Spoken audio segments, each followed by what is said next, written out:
everyone, welcome back to Magnet Brains. My name is CS Payal Popli and इस video में हम पढ़ेंगे class 11th का subject entrepreneurship का chapter number 1 that is entrepreneurship concept and functions का topic myths of entrepreneurship.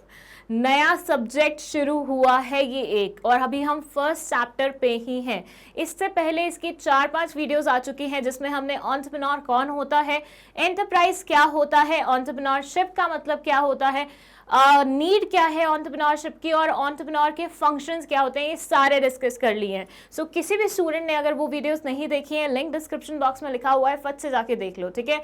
अगर वो सब वीडियोस देखोगे तभी तुम्हें ये मिथ्स वाली कॉन्सेप्ट समझ में आएगी, अदरवाइज नहीं आएगी, ठीक है। सो पहले वो वाले सारे वीडियोस निपटाइए, उसके बाद यहाँ आइए और मैं बता दूं आप लोगों को दैट एंटरप्रेन्योरशिप एक इलेक्टिव सब्जेक्ट है जो कि 11th-12th क्लास में आप चूज कर सकते हैं अपने मैंडेटरी सब्जेक्ट्स के साथ।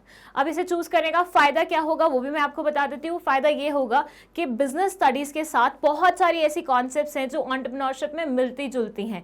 आधी चीजें आप बिजनेस स्टडीज में जो पढ़ते हैं वही यहाँ पे भी कवर होती हैं। सो अगर एक मैंडेटरी सब्जेक्ट है उसके साथ अगर कोई ऐसा सब्जेक्ट मिल जाए इलेक्टिव में जो आधा वहां पे कवर हो रहा है तो भैया ये तो तुम लोगों के लिए मतलब बल्ले बल्ले वाली सिचुएशन है, तो ले लेना चाहिए तुम्हें ये मौका। सो मैं एडवाइस करूंगी अपने सारे स्टूडेंट्स को कि एंटरप्रेन्योरशिप चूज कर लो, क्योंकि कल की डेट में ना इसका स्कोप भी बहुत है। तुम आज ही देख रहे हो कि शार्क टैंक पे कितने सारे एंटरप्रेन्योर्स आते हैं या कितने सारे होने वाले एंटरप्रेन्योर्स आते हैं, राइट। सो ऐसे में जिस चीज़ का स्कोप इतनी तेज़ी से बढ़ता जा रहा है, प्लस ये सेल्फ एम्प्लॉयमेंट भी देती है, तो क्यों ना उसे एक बार ट्राई कर लिया जाए। चलिए, सो टॉपिक का नाम है आज myths of entrepreneurship. Now myths क्या होते हैं? देखिए, कोई ऐसी चीज जो लोगों को लगती है कि सच है लेकिन वो सच होती नहीं है। फॉर एग्जाम्पल मैं बोलूं, अक्सर लोग बोलते हैं, यहां पे आ जाते हैं, मैं आपको ये ड्रॉ करके दिखाती हूँ। बहुत सारे लोग मेरे साथ यहाँ पे शायद अग्री भी करेंगे, बट मैं बता दूं अल्टीमेटली कि ये मिथ है, ठीक है। बहुत सारे लोगों का ऐसा मानना होता है कि ये क्या दिख रहा है आपको, ये मैं एक लड़की ड्रॉ कर रही हूं, ठीक है। लड़कियां गाड़ी अच्छे से, आगे आप खुद कंप्लीट कर लो, लड़कियां गाड़ी अच्छे से नहीं चला पाती हैं। Girls can't be good drivers.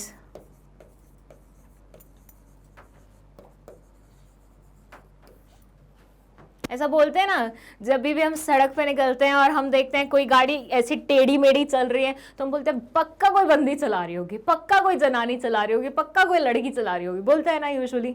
ये मिथ है, ठीक है। मैं आपको अगर कुछ एग्जाम्पल्स दूं, I have this friend like अभी भी है, मतलब फ्रेंड है कि नहीं है वो नहीं पता, लेकिन अभी भी जिंदा है, ठीक है। सो स्कूल में वो मतलब उसने स्कूल में ही गाड़ी चलानी सीख ली थी, ठीक है। 11th-12th में वो 4 व्हीलर चलाती थी, और मैंने उसकी ड्राइविंग को ना बीट करते हुए कोई ड्राइविंग नहीं देखी, not even my brothers driving. Like मेरा भाई बहुत अच्छी गाड़ी चलाता है, बट स्टिल जैसा वो चलाती है ना गाड़ी, मैंने आज तक किसी को नहीं देखा। फॉर दैट मैटर मेरी अभी भी जो करंटली जो फ्रेंड्स हैं जो गाड़ियाँ चलाती हैं अच्छी चलाती हैं, मैंने नहीं देखा उन लोगों को कभी भी ऐसे वो कुछ करते हुए। तो इट्स अ मिथ ओनली कि ज़रूरी नहीं है हर अगली लड़की गाड़ी गंदी ही चलाए, ठीक है। सेम वे में ऐसा बोला जाता है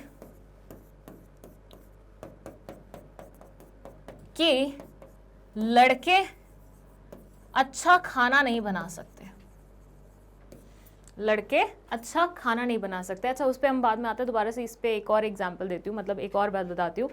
there is this friend of mine who is working in Canada, वो ट्रांसपोर्ट कंपनी में काम करता है, ठीक है। तो उसके यहाँ पे मतलब लाइक ही वाज सेइंग कि 500+ ट्रक्स हैं उनके कंपनी में, एंड वहाँ पे मैक्सिमम जो ड्राइवर्स हैं वो फीमेल ड्राइवर्स हैं, और मैक्सिमम जो मतलब पसंद किया जाता है ना जिनको मतलब इधर से उधर करवाना, वो फीमेल वाली ही हैं। मेन वाले ज़्यादा कभी कुछ गाड़ी कर देते, कभी कुछ कर देते, कभी कुछ कर देते, लेकिन फीमेल वाली बिल्कुल डिसिप्लिन वे में ऑर्डरली अच्छे से स्मूथली सब काम कंप्लीट करते हैं। So that's also an example कि women's can be good drivers, ठीक है। वापस आ जाते हैं, लड़के अच्छा खाना नहीं बना सकते। सबसे पहले तो मैं ये बता दूं कि मेरा खुद का भाई बहुत अच्छा खाना बनाता है। वो अलग बात है कि साल में एक बार बनाएगा, लेकिन जो बनाता है बहुत ज़बरदस्त बनाता है, मतलब एक ही बार में आपका मन खुश कर देगा। व्हेन इट कम्स टू पानी पूरी का पानी, या फिर सैंडविचेस, या फिर कुछ भी ऐसा डिफरेंट काइंड का भेल वगैरह बनवाना, वो बहुत टेस्टी बनाता है। फिर बात करती हूँ मैं अपने ताऊजी के बेटे की, वो तो सब्जियां इतनी मस्त बनाते हैं। अभी पता लगा हमें कुछ टाइम पहले कि उनको भी बनाने का शौक है खाना वाना, और बहुत टेस्टी बनाते हैं। आई हैव फ्यू फ्रेंड्स जो खाना बहुत अच्छा बनाते हैं, and even for that matter जितने भी बड़े शेफ़ हुए हैं मैक्सिमम इंडिया से, विकास खन्ना का नाम ले लो, या फिर वो नमक शमक डाल देते कोई एक सरदार जी है ना, वो ये सारे के सारे बंदे ही तो हैं। तो ऐसा किसने बोलते हैं कि बंदे अच्छा खाना नहीं बना सकते? वो अलग बात है कि हमारे घर में जो बंदे हैं वो आलसी हैं, जो खाना बनाते ही नहीं हैं, सो पता ही नहीं लगता कि वो अच्छा बनाते हैं कि नहीं बनाते। सो अगेन ये भी क्या हो गया, एक मिथ हो गया। सो ऐसी चीज़ें जो रियलिटी में सच्ची नहीं होती, लेकिन बरसों से लोग मानते आए हैं कि ये सच्ची हैं, इन्हें बोला जाता है मिथ्स।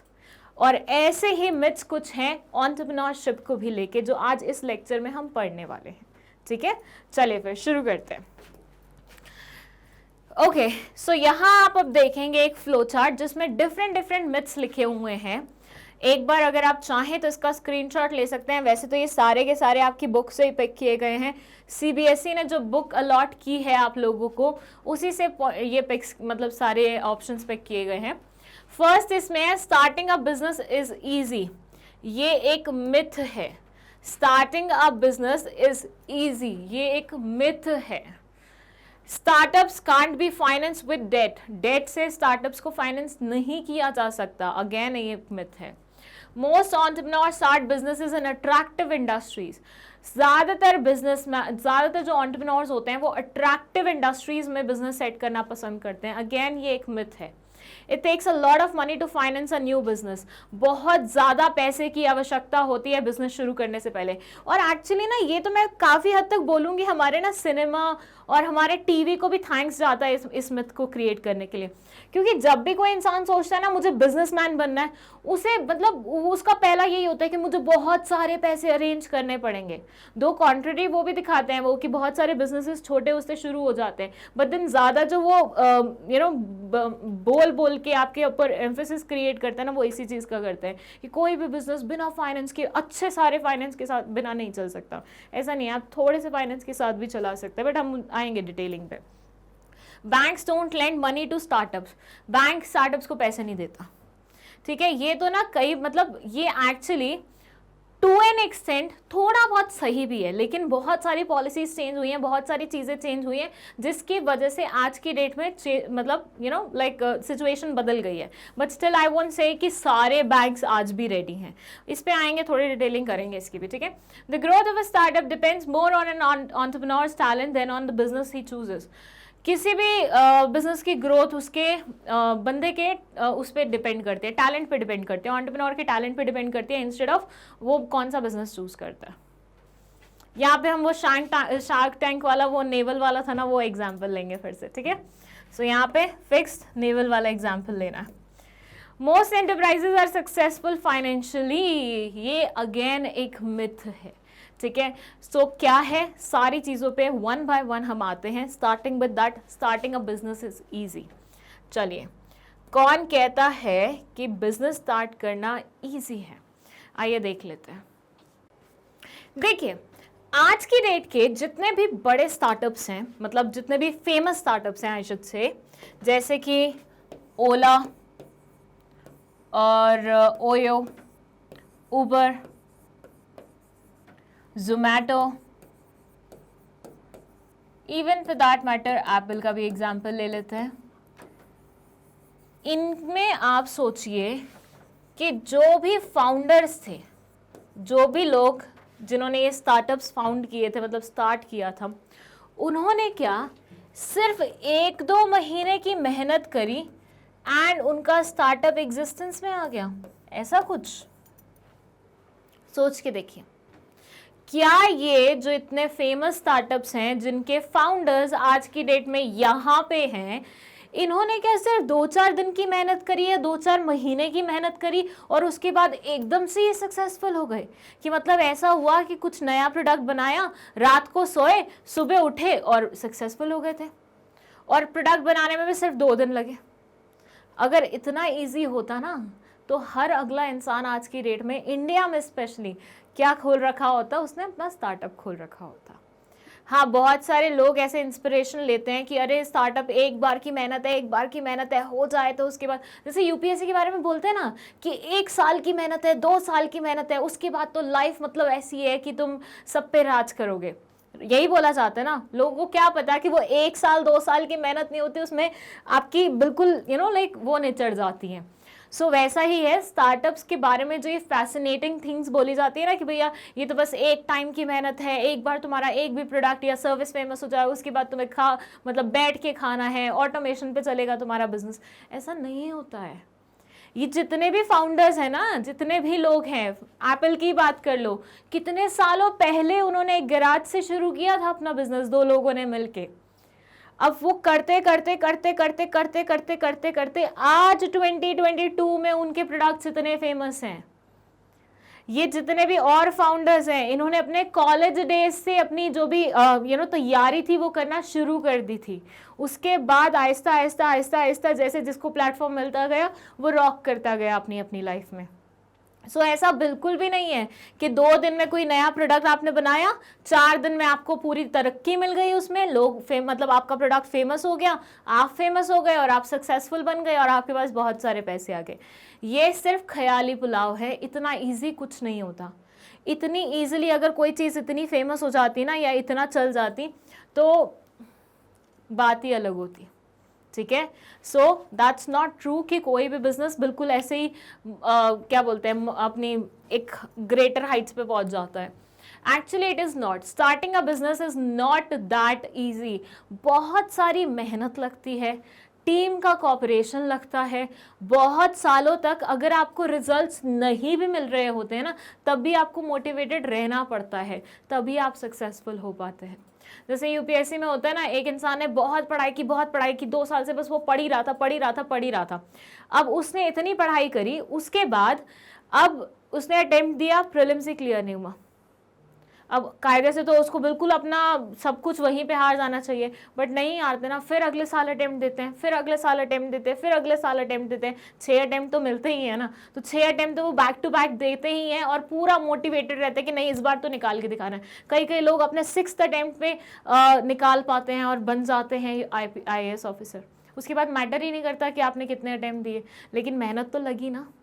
सेम चीज़ यहाँ पे है। आपके स्टार्टअप को सक्सेसफुल होने के लिए आपको बहुत सालों तक, अगर आपको रिजल्ट्स नहीं भी आते ना, तो भी लगातार काम करते रहना पड़ता होता है। मैंने आपको पिछली वीडियो में भी बोला था कि एक चीज़ है, मतलब जो मैनेजरल वो हम पढ़ रहे थे, फंक्शंस पढ़ रहे थे एंटरप्रेन्योर के, तो उसमें मैंने आपको ये चीज़ बताई थी कि आपको रिजल्ट्स नहीं भी मिलेंगे इनिशियली, तो भी अपने आप को मोटिवेटेड रखना बहुत ज़्यादा ज़रूरी होगा आपको, तभी आप कुछ ना कुछ अचीव कर पाएंगे। और यही चीज़ ना बहुत ज़्यादा मुश्किल होती है। ये चीज़ बोलना बहुत आसान होती है। आप किसी चीज़ को अपने 4 साल दे रहे हो, 5 साल दे रहे हो, उससे कुछ नहीं निकल के आ रहा। जैसे मैं आपको बताऊँ, there are certain friends of mine who were preparing for UPSC. I also prepared for UPSC once, like अपनी लाइफ में एक टाइम था मेरा कॉलेज डेज में। ठीक है, अब कॉलेज डेज ऐसे मान लो it's been like 6-7 years now. उस डेज में they were like giving attempts. ठीक है, उसके बाद उन्होंने 2 साल का ड्रॉप लिया, कोविड में फिर 1-2 साल का ड्रॉप हो गया, और आज भी वो यूपीएससी की प्रिपरेशन कर रहे हैं।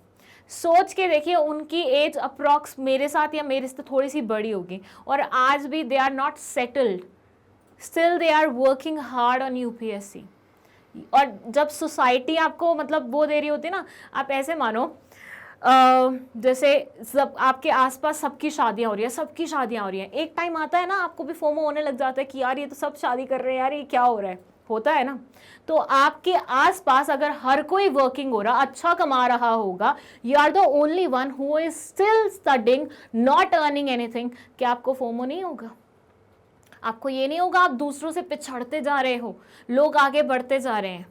और ऐसे टाइम में अपने आप को मोटिवेटेड रखना, ऐसे टाइम में अपने आप को डिप्रेशन से ही बचाए रखना बहुत बड़ी बात हो जाती है आज की डेट में।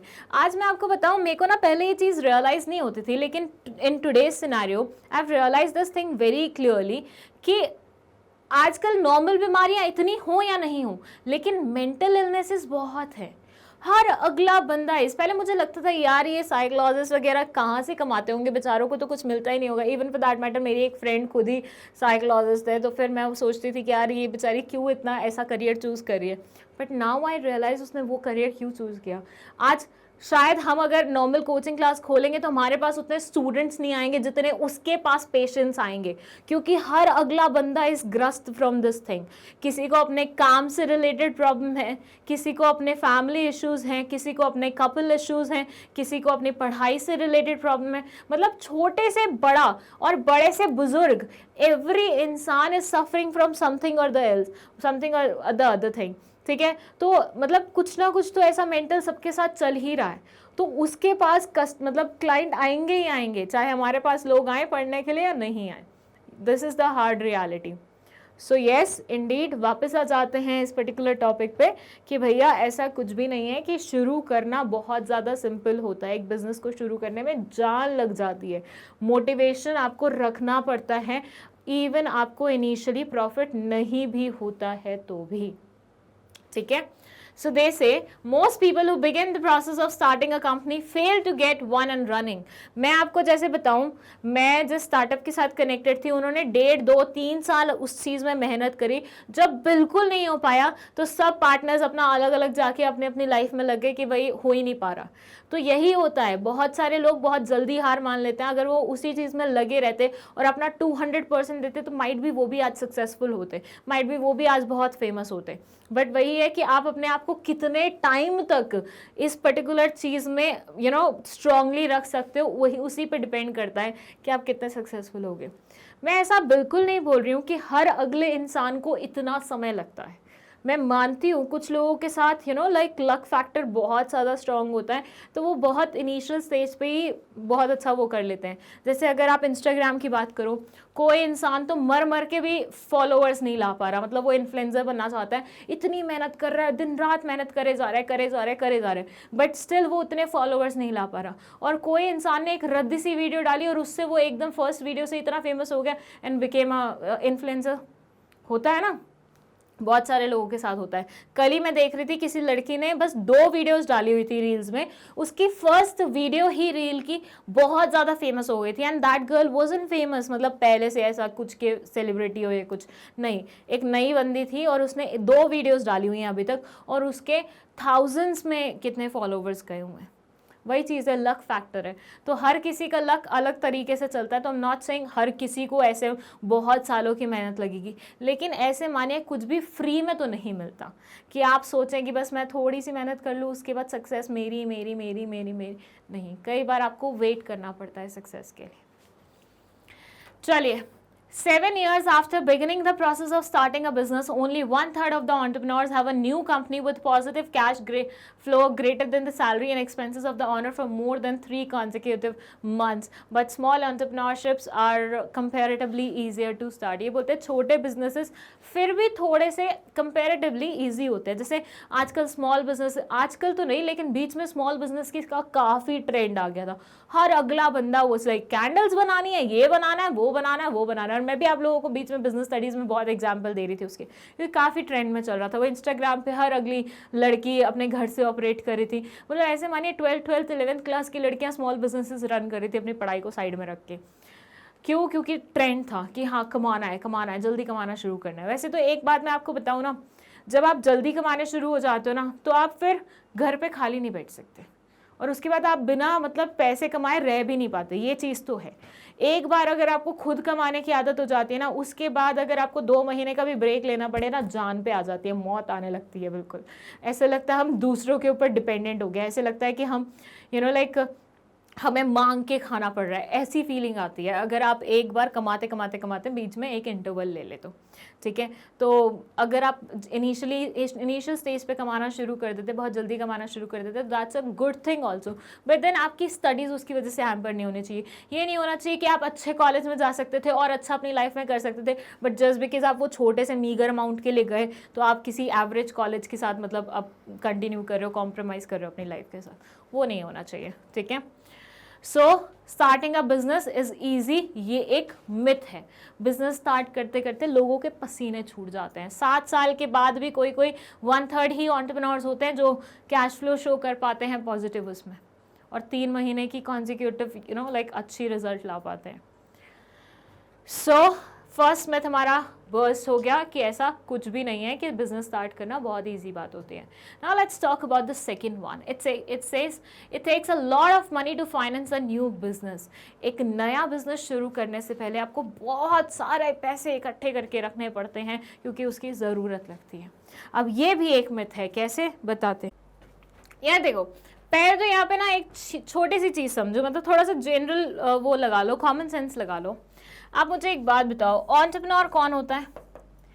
ऐसा इंसान जो कोई नई चीज, गुड्स या सर्विसेज एग्जिस्टेंस में ला रहा है, राइट? अब इस इंसान को पता है कि मुझे अभी तक नहीं श्योरिटी है कि ये चीज वाकई में बिकेगी कि नहीं बिकेगी। बिल्कुल ऐसा ही है भाई, नहीं पता है उससे कि वो उसके जो प्रोडक्ट है वो वाकई में बिकेगा कि नहीं बिकेगा। अब ऐसे में क्या ये बल्क में प्रोडक्शन करेगा इनिशियली? फॉर से मैंने ये वाटर बॉटल बनाई है, ठीक है। अभी मैं परसों नरसों ना किसी एक्ट्रेसेस का वो देख रही थी, एक वीडियो था, व्लॉग काइंड ऑफ था, उसमें उसकी बर्थडे पे उसको क्या क्या गिफ्ट्स आए थे ना, वो थे। वैसे तो मुझे वो बंदी पसंद नहीं है, बट स्टिल वो गिफ्ट्स देख के मैं थोड़ा सा भावुक हो गई कि देख लेते हैं इसको क्या क्या मिल रहा है। तो इसके जो भी फैंस हैं उसने उनके मतलब उन सब ने उसके बर्थडे पे गिफ्ट्स भेजे हुए थे। तो उसमें ना उसको एक गिफ्ट रिसीव हुआ जिसमें एक बॉटल थी और वो बैम्बू में बनी हुई थी, मतलब इट वाज लाइक ऊपर वाला कवर पूरा बैम्बू का था और अंदर से बॉटल ऐसे थी जैसे ये मिल्टन वाली रहते हैं, समझते हैं ना, जो गर्म पानी को गर्म रखती है, ठंडे पानी को ठंडा रखती है। तो ऐसा था, मतलब ऊपर से पूरा बैम्बू और अंदर से फिटिंग इसकी। बहुत प्यारी लग रही थी वो बॉटल, और मैंने फर्स्ट टाइम देखी थी और उस बंदी ने भी फर्स्ट टाइम देखी थी। She was saying it in the interview कि यार मैंने ये फर्स्ट टाइम देखी है ऐसी, मैं इसको मतलब बहुत यूज़ करूँगी। सो एक नई कॉन्सेप्ट है, ठीक है। अब आप वही बॉटल लेके आए हो एग्जिस्टेंस में, but you are not sure ना ऑब्वियसली कि लोग खरीदेंगे इसे कि नहीं खरीदेंगे, क्योंकि माइट भी वो एक्सपेंसिव भी हो सकती है, प्राइस भी तो एक बहुत बड़ी वो होती है, एक इंपॉर्टेंट फैक्टर होता है जिस पे डिपेंडेंट होता है कि कोई इंसान आपका प्रोडक्ट खरीदेगा नहीं खरीदेगा। तो इनिशियली क्या आप बल्क में प्रोडक्शन कर दोगे, 50,000 70,000 पीसेस बना दो? नहीं ना, आप पहले थोड़ा सा 500 पीसेस बनाइए, देखते हैं मार्केट में इसकी प्रोग्रेस कितनी है, ऐसा रहेगा। तो वॉल्यूम या फिर स्केल तो आप इनिशियली छोटा ही रखेंगे, राइट? तो छोटे स्केल के लिए फाइनेंस भी कम चाहिए रहेगा, और अगर चल जाता है तो उसी से आपने कमा लिया, उसी को री इन्वेस्ट कर देना, और चल जाता है तो उसी को कमा लिया, री इन्वेस्ट कर देना। शार्क टैंक पे एक फॉरेनर वाला एक शार्क टैंक देखा था, मतलब मैंने शायद यूएसए वाला था या कौन से वाला था, आई डोंट नो। उसमें एक लड़की थी, शी वाज 19 ईयर्स ओल्ड, और वो टेक्सटाइल वाला बिजनेस कर रही थी, क्लोथिंग का बिजनेस कर रही थी बेसिकली। और उसमें वो यही कर रही थी कि बार बार जो भी पैसा वो कमा रही थी ना, री इन्वेस्ट करे जा रही थी। शार्क्स बहुत इंप्रेस हुए थे उससे, क्योंकि उसका बिजनेस बहुत फ्लरिश कर रहा था आज की डेट में, मतलब जब भी वो बना था एपिसोड, ठीक है। तो ऐसे ही है कि फाइनेंस इनिशियली स्केल के अकॉर्डिंग तो बहुत कम लगेगा। दूसरा, बहुत सारी ऐसी चीजें होती हैं जिसे कॉस्ट कटिंग की जा सकती है। जैसे आपको मैं बताऊं, क्या आपको टीम को बिठाने के लिए जबरदस्ती है कि ऑफिस क्रिएट करना ही पड़ेगा? एक तो कोविड ने हमें वर्क फ्रॉम होम की कॉन्सेप्ट तो रटवाई दिया, आज तो एवरीबडी प्रेफर्स कि वर्क फ्रॉम होम मिल जाए, हमें वही चाहिए। हमारी जो मेरी स्लाइड्स बनाती है उसी की बहन जो है, उसको लाइफ टाइम के लिए वर्क फ्रॉम होम मिल गया है। मतलब ऐसे मानिए कि उसकी जॉब थी, अच्छा खासा वो जा रही थी, कोविड में वो छुट्टी हुई कि ऐसे वर्क फ्रॉम होम करो, और अब उनके ऑफिस वाले ने बोल दिया आपको life time work from home दिया जाता है, आप घर से बैठ के ही काम कर लो। सोचो कितना बढ़िया, right? So work from home कर सकते हैं। अदरवाइज वेस्टर्न नेशन से हमने एक और चीज़ सीखी है कि आप कैफेज में बैठ के काम कर सकते हो। मतलब मेरे भाई को तो ना इतना शौक हो गया, my brother owns a proper office, ठीक है, लेकिन आजकल उसे इतना शौक हो गया, हमारे घर के मतलब आज से ही मैग्नेट ब्रेन्स के ऑफिस के पास ही स्टारबक्स खुला है, और अब स्टारबक्स पे पूरा आपको परमिशन मिलता है कि आप बस एक कॉफ़ी लो और आराम से बैठ के अपना काम करो। तो वो ऑफिस आजकल जाता ही नहीं, वो वहीं पे बैठ के मतलब वो करता रहता है। और ऐसे बहुत सारे लोग हैं, लाइक मैं उस दिन आपको चाय काफ़ी का भी एग्जाम्पल दे रही थी, वो भी एक यहाँ पे एक छोटा सा कैफ़े है, वहाँ पे भी एक पूरी टीम रोज़ दिखाई देती है, लोगो डिज़ाइनिंग करते हैं, वो पूरी टीम है 5-6 लोगों की, और वो वहाँ पर बैठ के पूरा अपना काम जमाए हुए हैं, एक एक कॉफ़ी ऑर्डर करते हैं, पास्ता ऑर्डर करते हैं, पूरा दिन बैठे रहते हैं, चल रहा है उनका काम ऐसे।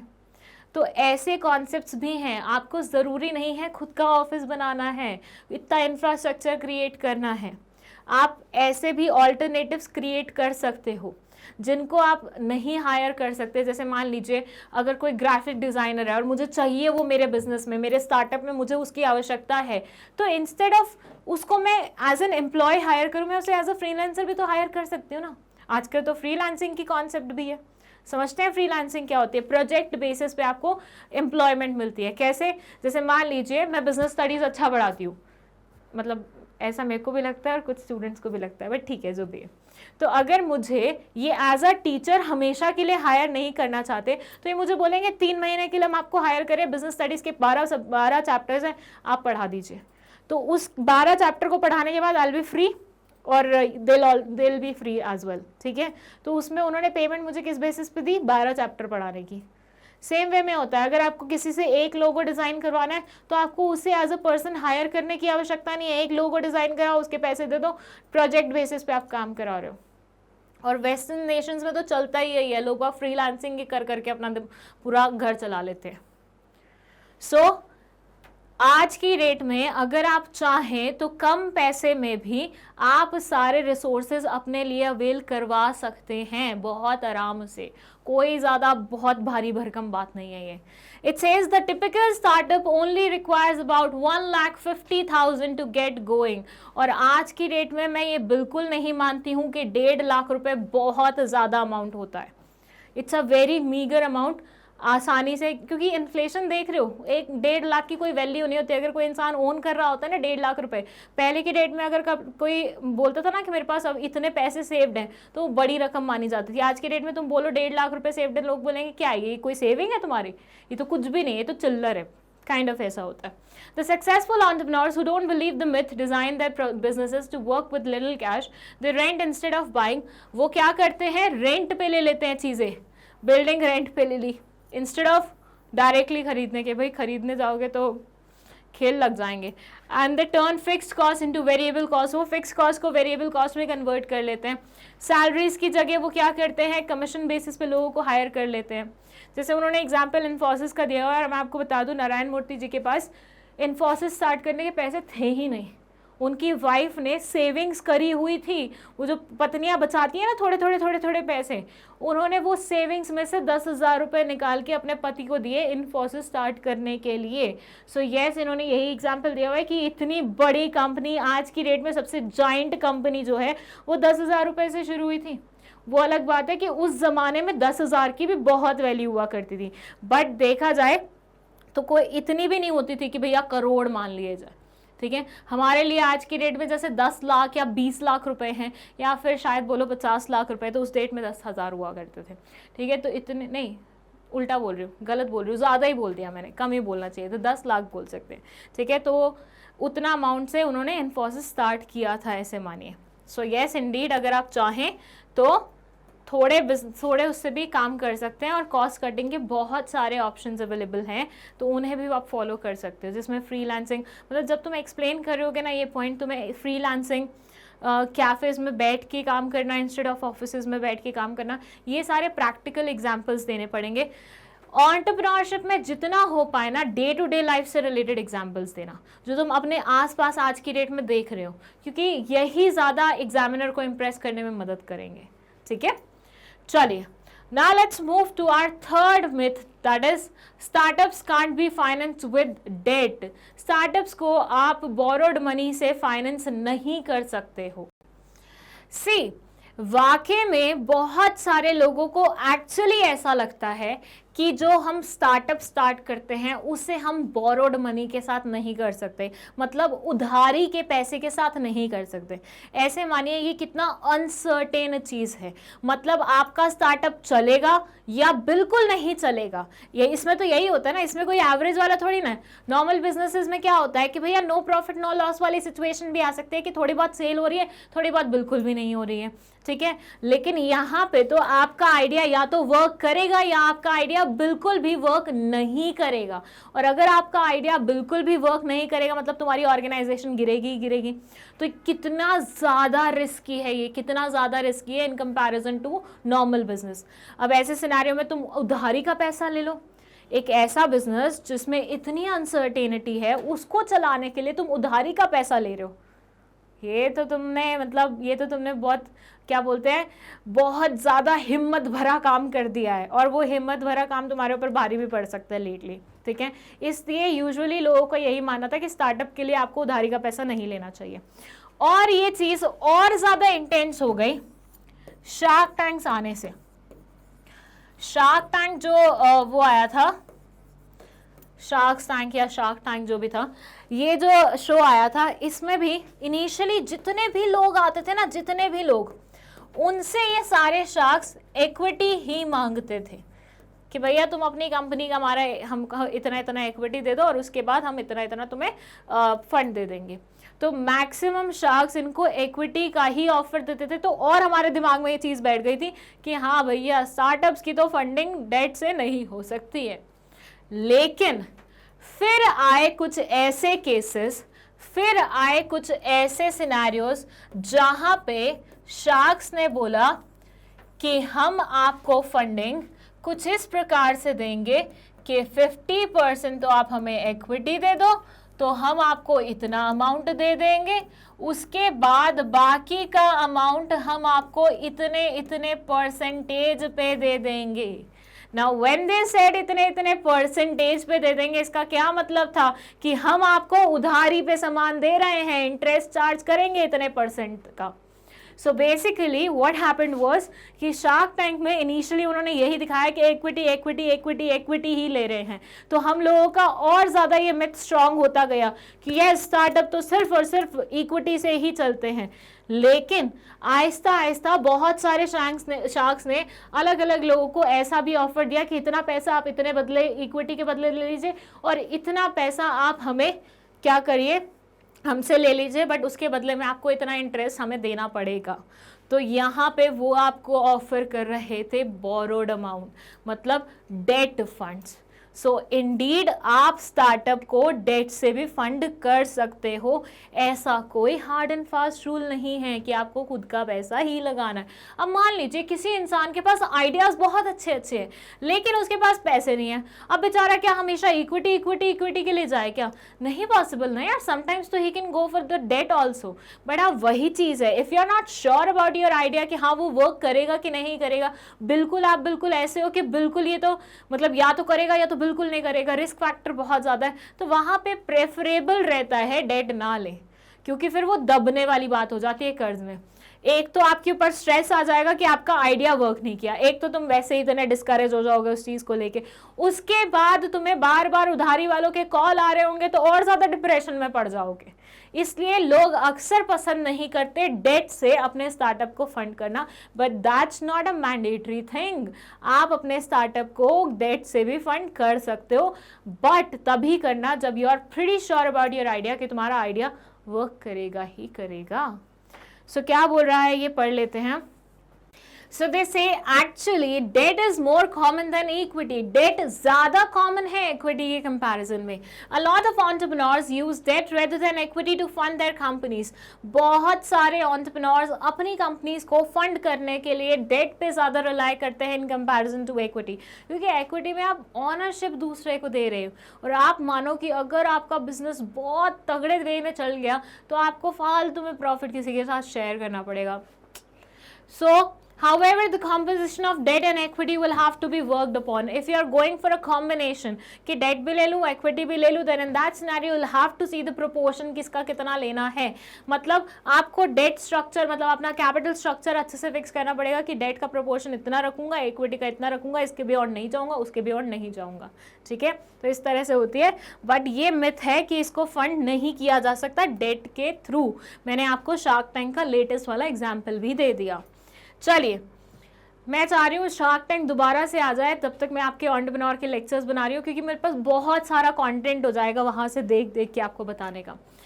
ये नेक्स्ट हमारा जो मिथ है ये बोलता है banks don't lend money to startups. Bank वाले पैसा नहीं देते हैं स्टार्टअप्स को. आप मुझे बताइए एक बात, नॉर्मली जो बैंक्स वाले हैं क्या वो समाज सेवा करने बैठे हैं? बताओ एक बार. जो बैंक्स हैं हमारे इंडिया के, क्या वो समाज सेवा करने के लिए बैठे हैं? आंसर है नहीं. तो वो क्यों बैठे हैं? वो भी अपना बिजनेस चला रहे हैं. वो भी अपना बिजनेस चला रहे हैं. इनका किस तरह का बिजनेस होता है? इनका इस तरह का बिजनेस होता है कि जिन लोगों के पास एक्स्ट्रा पैसे हैं वो बैंक के पास अपने पैसे रखवा देते हैं और बैंक इन्हीं पैसों को आगे उन लोगों को दे देता है जिनके पास पैसे नहीं होते. इनसे वो इंटरेस्ट चार्ज करता है, इनको वो इंटरेस्ट देता है. इन दो इंटरेस्ट में जो गैप होता है वो होती है बैंक की कमाई. क्या समझे? बहुत सिंपल. ये तो पता ही है पहले से तुम लोगों को, इकोनॉमिक्स में पढ़ाई है तुम लोगों ने, फिर भी अगर उस चैप्टर पे अभी तक नहीं आए हो तो मैं समझा दूं. बैंक्स वालों का प्रॉफिट कहाँ से होता है, बैंक्स वाले कैसे ऑपरेट करते हैं. जैसे हम लोग हैं, ठीक है, मान लीजिए मैंने मैग्नेट ब्रेन से 5 लाख रुपए कमाए हैं. अब मैं इस 5 लाख का क्या करूंगी? मुझे अभी तो चाहिए नहीं क्योंकि मैं और तो कुछ कर नहीं रही हूँ, मुझे तो बिजनेस नहीं करना अभी. तो मैंने उस 5 लाख को कहाँ रख दिया? बैंक में रख दिया, फिक्स डिपॉजिट के रूप में. ठीक है, अब बैंक वालों ने वही 5 लाख उठा के इस इंसान को दे दिए, ठीक है, जिसको पैसे की जरूरत थी. इसके घर में शादी थी, उसको बहन की शादी करनी थी, तो उसने बैंक से लोन लिया शादी का. अब बैंक ऑब्वियसली लोन देगा तो इंटरेस्ट तो चार्ज करेगा, प्रिंसिपल भी मांगेगा एक टाइम के बाद, लेकिन इंटरेस्ट तो चार्ज करेगा. फॉर से 100 रुपए बैंक ने इससे लिए इंटरेस्ट के. बैंक ने मुझे दिए 50 रुपए इंटरेस्ट के. फिक्स डिपॉजिट पे मुझे भी तो बैंक इंटरेस्ट देगा ना.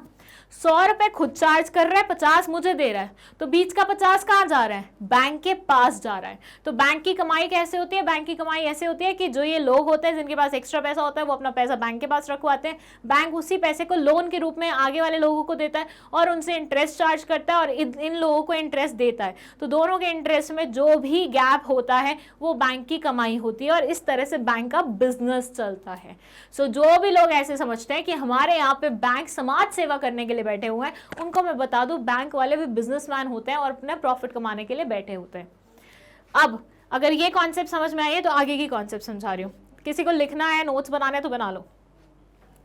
देखिए, ये मत समझना कि स्ट्रेट अवे क्वेश्चन के आंसर रट लूंगा तो मेरा काम चल जाएगा. कॉन्सेप्ट नहीं समझोगे ना तो केस स्टडीज अगर आ गई गलती से, वहीं पे तुम लोगों का बेड़ा गर्क हो जाएगा. तो ये बिल्कुल मत करना. अच्छे से पढ़ लो, कॉन्सेप्ट समझ लो, उसके बाद किसी भी नेचर का क्वेश्चन आएगा ना तुमसे यूं चुटकियों में सॉल्व होगा. और इतना इंटरेस्टिंग सब्जेक्ट है एंटरप्रेन्योरशिप, तो इतना इंटरेस्टिंग सब्जेक्ट है कि कोई भी आराम से अपना वो कर सकता है इसमें. चलिए, तो देखिए, अब बैंक का हमने बिजनेस मॉडल समझ लिया. अब ये बैंक के पास ये इंसान जो कि स्टार्टअप स्टार्ट करना चाहता है, ये गया, इसने बोला बैंक बैंक लोन दे दो ना, बैंक बैंक लोन दे दो ना. बैंक ने बोला बिल्कुल दे देते हैं सर. आप बोले हम ना करें, ऐसा तो हो नहीं सकता. चलिए, आप हमें बताइए कि लोन के बदले में आप कौन सा घर गिरवी रखना चाहते हैं, या कौन सा असेट गिरवी रखना चाहते हैं, या किस इंसान को गारंटर बना के लाए हैं. गारंटर समझते हैं क्या होता है? जैसे मान लीजिए मैं हूं, ठीक है, मैं नई नई मार्केट में उतरी हूं, पर मेरे चाचू मार्केट में बहुत पहले से है, बैंक में उनकी गुडविल चलती है, ठीक है. तो अब बैंक के पास मैं लोन लेने गई, मेरे पास कोई असेट वसेट नहीं था रखने के लिए, क्योंकि कोई भी असेट आज तक मेरी लाइफ में मेरे नाम पे नहीं है, ठीक है. तो इन शॉर्ट मेरे पास कोई असेट नहीं है रखने के लिए. अब हुआ ये कि मेरे चाचू ने, मैं चाचू को लेके गई, मैंने बोला बैंक, मैं चाचू को लेके आई हूँ, इनको तो आप जानते ही हो, इनका तो आपके साथ हिसाब किताब चलता ही है, प्लीज़ मुझे लोन दे दो। अब चाचू वहाँ पे बैंक वालों को बोलेंगे कि हाँ अगर मेरी भतीजी लोन के पैसे नहीं रिपे कर पाई तो मैं कर दूंगा, ठीक है।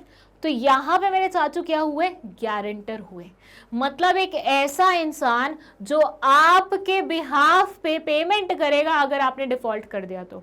जो लोन लेता है इंसान, अगर वो डिफॉल्ट कर जाए तो गारंटर को अपनी जेब से निकाल के देने पड़ते हैं पैसे। आपने कभी सुना है कभी किसी इंसान की बेल होती है, मतलब किसी इंसान को पुलिस पकड़ के ले गई थी और उसकी बेल होती है। थोड़ा सा लॉ घुसा रही हूँ लेकिन पता होना चाहिए आपको ये चीज़ भी। तो जब बेल करवाने आते हैं ना तो एक इंसान को श्योरिटी के रूप में साइन करने पड़ते हैं। ये वो इंसान होता है जो गारंटी लेता है कि ये इंसान नहीं भागेगा, ये आपकी कस्टडी से मेरी कस्टडी में आ रहा है। बेल का मतलब ये नहीं होता कि बंदा फ्री हो गया है, बेल का मतलब होता है कि पुलिस की कस्टडी से वो इंसान निकल के एक प्राइवेट इंडिविजुअल की कस्टडी में आ रहा है। और ये प्राइवेट इंडिविजुअल कौन है, जिसने बेल के पेपर साइन करे हैं। वो गारंटी लेता है कि ये बंदा कहीं नहीं भागेगा, और अगर ये बंदा भाग जाता है ना तो वो इंसान फड़ा जाता है फिर। कहने का मतलब ये है, मैं आजकल बहुत ज़्यादा पंजाबी वर्ड्स यूज़ कर रही हूँ ना पढ़ाने में, सॉरी अगर किसी को समझ में नहीं आ रहा। फड़ा जाता है मतलब पकड़ा जाता है, ठीक है।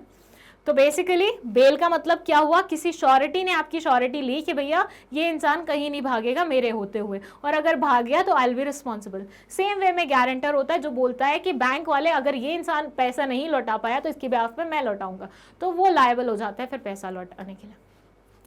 या तो आप असेट दिखाओ उनको कोई, या आप अपनी प्रॉपर्टी दिखाओ, या फिर गारंटर लेके जाओ, तभी बैंक लोन देगा।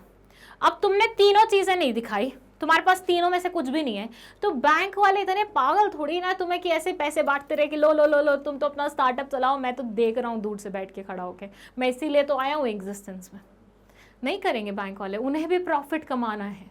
और वैसे ही लोग इतना मतलब वो करके what we call it, fraud वगैरह करके, स्कैम वगैरह करके पूरे पैसे लेके उड़ जाते हैं दूसरे देशों में, तो बैंक तो पहले ही परेशान है, और वो और ऐसी दरिया दिली दिखा दे लोगों के लिए, नहीं कर सकते ना। तो इसलिए यूजुअली स्टार्टअप्स को बैंक से पैसे नहीं मिलते हैं। मैं क्यों ये मिथ मतलब इस चीज़ को एक्सप्लेन कर रही हूँ, क्योंकि लोगों को एक्चुअली पैसे क्यों नहीं मिलते थे वो रीज़न मैंने आपको समझा दिया है, क्यों स्टार्टअप्स को बैंक से पैसे नहीं मिलते थे, जिसकी वजह से लोगों में ये मिथ बैठ गया कि बैंक से तो पैसे मिल ही नहीं सकते स्टार्टअप्स को। रीज़न मैंने आपको एक्सप्लेन कर दिया, दोबारा समझिए बहुत आराम से। रीज़न मैंने आपको एक्सप्लेन कर दिया क्यों बैंक वाले स्टार्टअप वालों को पैसा नहीं दे पा रहे थे, क्योंकि ये इनमें से कोई भी चीज़ उनको नहीं दे पा रहे थे। तो अब बैंक से पैसा नहीं मिल रहा था किसी भी स्टार्टअप को, तो लोगों ने बाय डिफॉल्ट अपने दिमाग में ये बिठा लिया कि बैंक वाले स्टार्टअप वालों को फंडिंग देते ही नहीं, विच इज़ नॉट ट्रू। और आज की डेट में तो गवर्नमेंट द्वारा बहुत सारी ऐसी स्कीम्स आई हैं जिसकी वजह से बैंक वाले आगे होके स्टार्टअप्स को फंडिंग दे रहे हैं।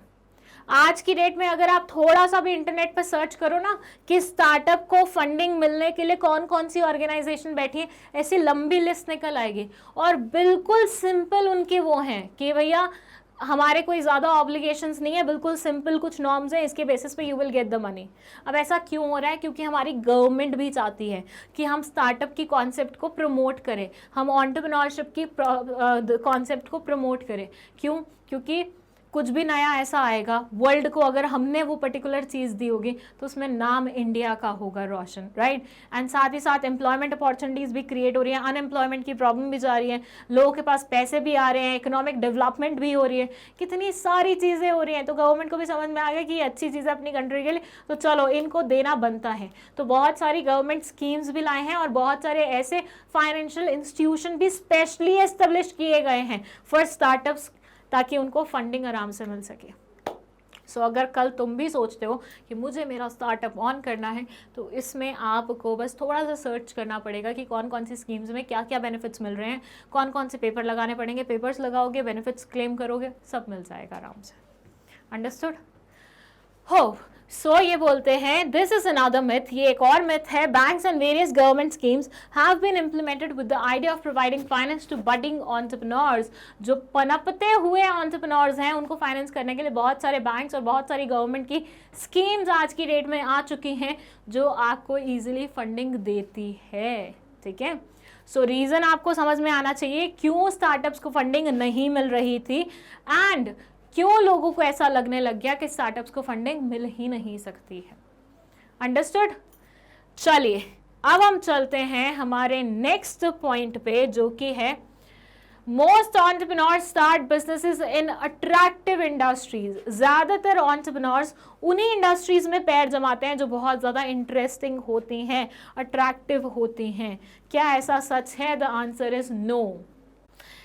देखिए अब इसको समझने के लिए हम एक एग्जाम्पल लेते हैं, ठीक है? बहुत ही सिंपल सा बेसिक सा लॉजिक है जो यहां पे आपको लगाना है। ये है आप, ये है आपका बेस्ट फ्रेंड और ये है आपका बेस्ट फ्रेंड फॉरएवर, ठीक है? ये है आपका बेस्ट फ्रेंड फॉरएवर, वो है आपका बेस्ट फ्रेंड और ये है आप, ओके?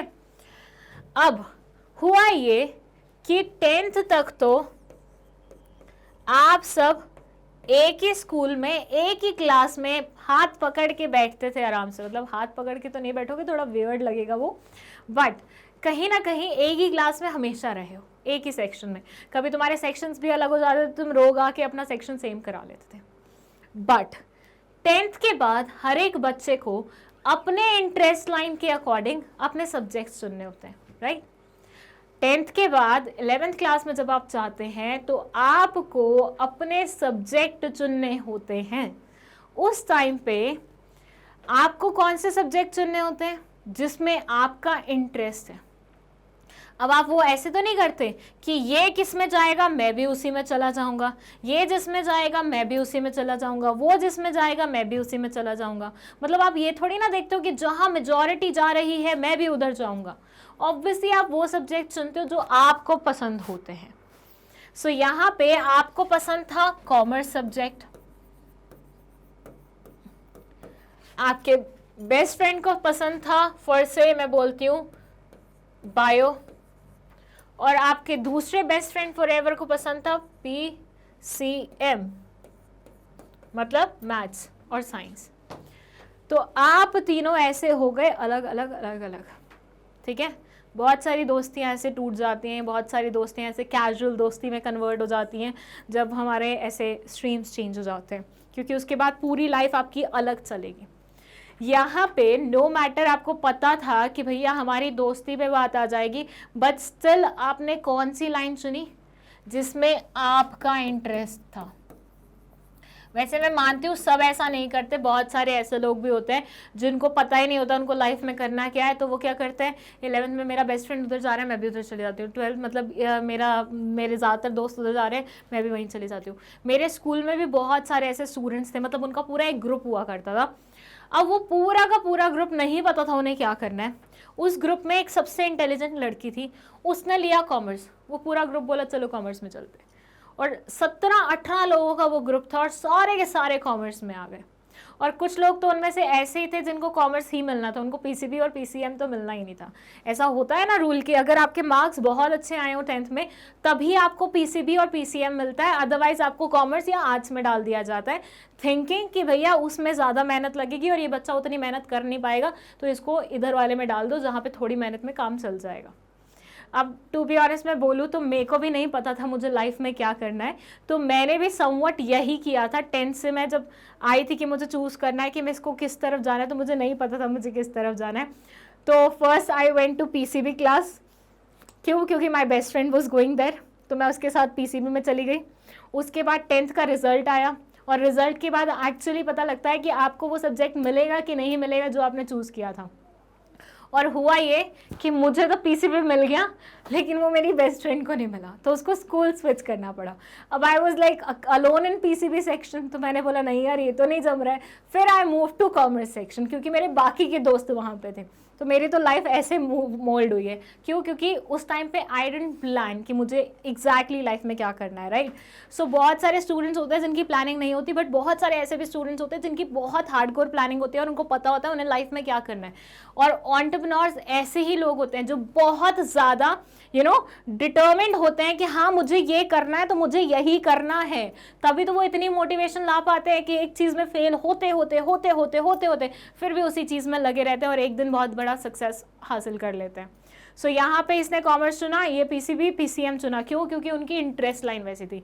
ये ऐसे तो नहीं कहा कि मेरा बेस्ट फ्रेंड उधर जा रहा है तो मैं भी उधर जाता हूँ, मेरा बेस्ट फ्रेंड उधर जा रहा है तो मैं भी उधर जाता हूँ, नहीं किया ना इन्होंने। सेम चीज होती है एंटरप्रेन्योरशिप में।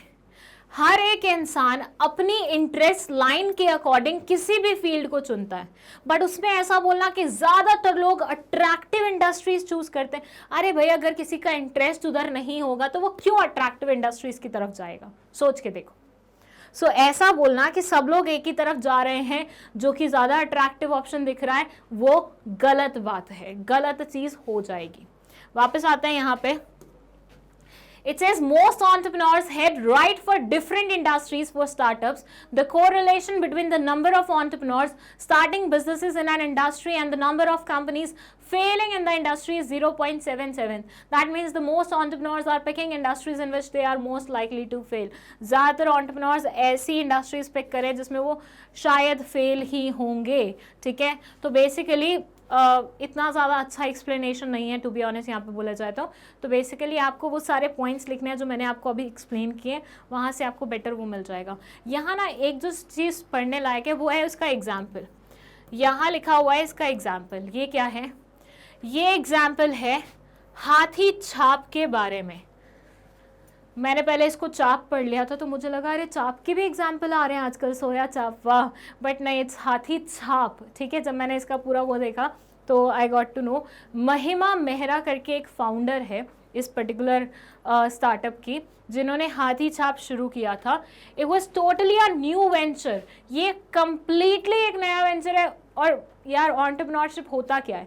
मतलब कुछ नया शुरू करना, कुछ इनोवेटिव शुरू करना जो आज से पहले कभी नहीं था। तो यहाँ पे ऑब्वियसली हर एक चीज़ जब आएगी वो नहीं आएगी। तो महिमा मेहरा जी ने क्या किया? Raw materials were dried out to make handmade papers, also searching others in that. Okay, चलिए डायरेक्टली देख लेते हैं क्या है एग्जैक्टली ये हाथी छाप। थोड़ा सा वियर्ड है ये चीज़, कॉन्सेप्ट, और आपको माइट भी देख के पढ़ के ऐसे लगे यार कुछ भी किसी भी चीज़ में इंसर्ट कर रहे हैं, कुछ भी हो रहा है। तो सो बेसिकली क्या है? Haathi Chhaap is a brand of paper manufactured in Rajasthan, India, out of elephant dung. मतलब एलिफेंट की शिट के साथ बनाया गया ये पेपर है जो कि राजस्थान में बनाया गया था। किसके द्वारा? महिमा मेहरा जी द्वारा।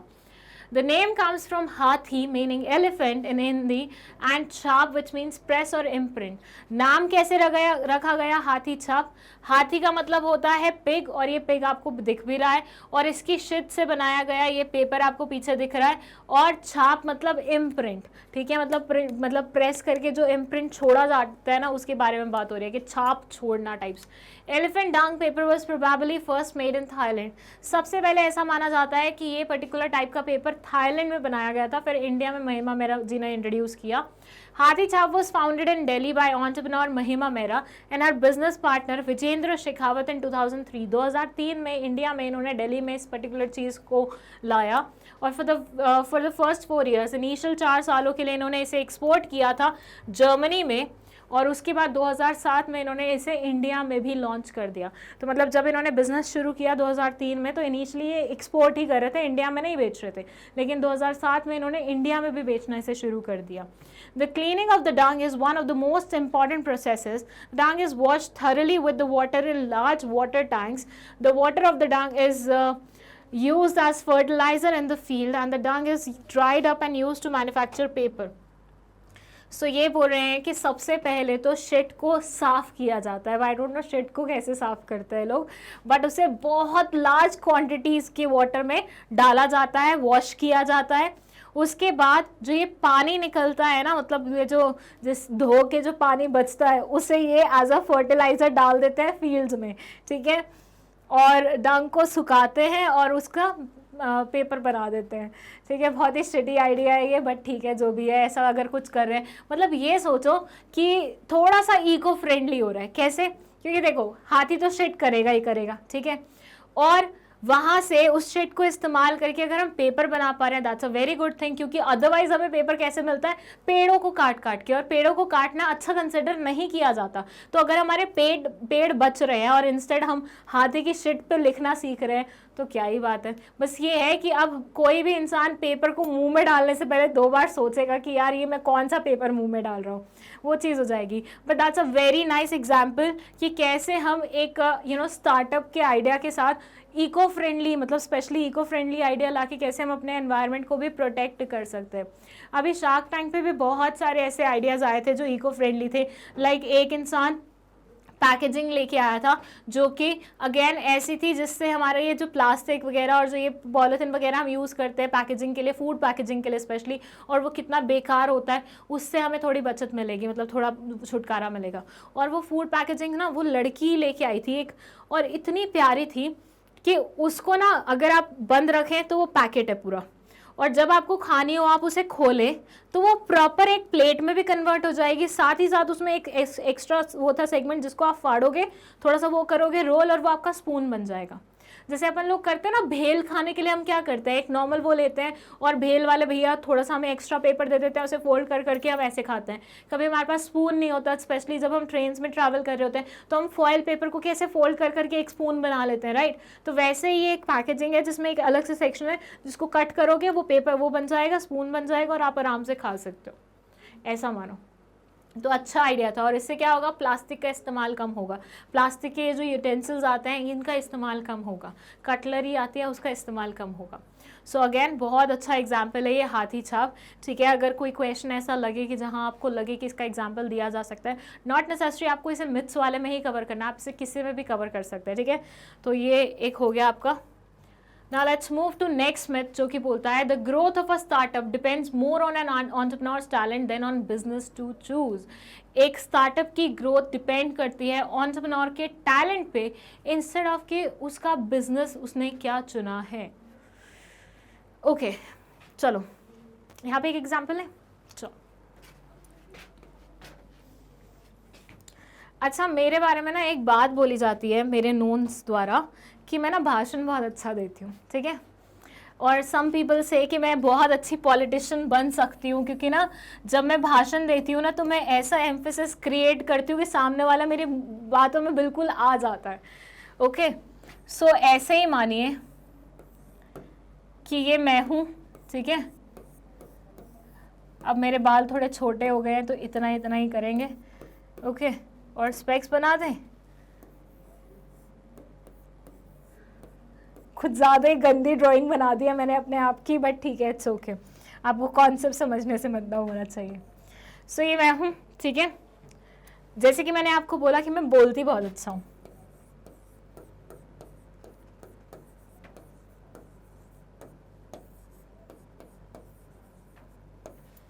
ओके। पर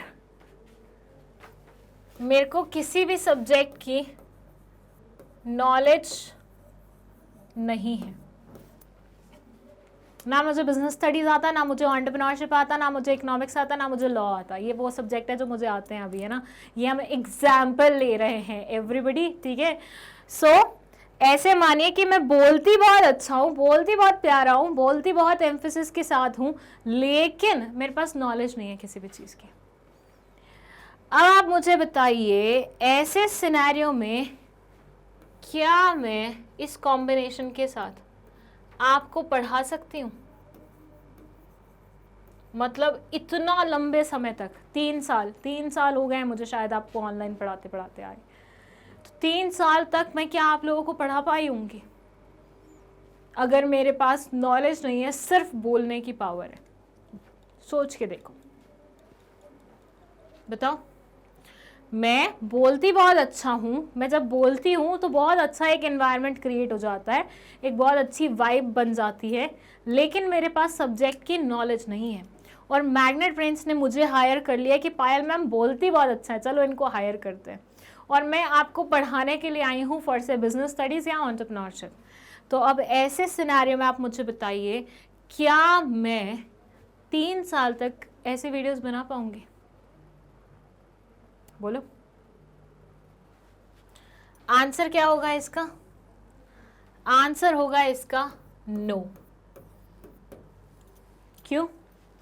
क्योंकि भैया एक सिंपल सा लॉजिक समझो, कोई इंसान कितना भी प्यारा क्यों ना बोलता हो, कितना भी अच्छा क्यों ना बोलता हो, जैसे तुमने वो देखा होगा, थोड़ा फनी एग्जाम्पल है, बट बहुत सारे लोग ऐसे होते हैं जो ना दिखने में तो ऐसे होते हैं कि अरे यार क्या दिख रहे हैं, लेकिन जैसे ही मुंह खोलते हैं तो ऐसे समझ में आ जाता है कि यार क्यों ही दिख रहे हैं, है ना, होता है ना।